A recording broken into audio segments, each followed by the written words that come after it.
ওরে বাবা, দানব এসেছে! হাল্ক কোথায়?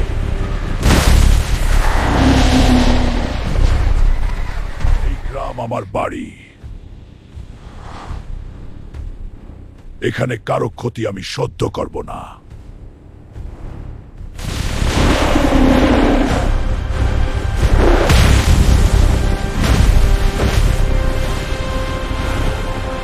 তোমার সময় শেষ।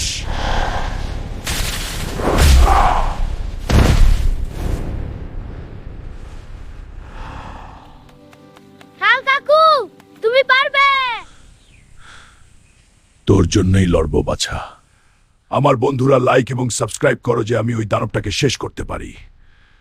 এক লাফে দানবের মুখ চিরে দিচ্ছি। আমি শুধু আমার মানুষদের রক্ষা করেছি।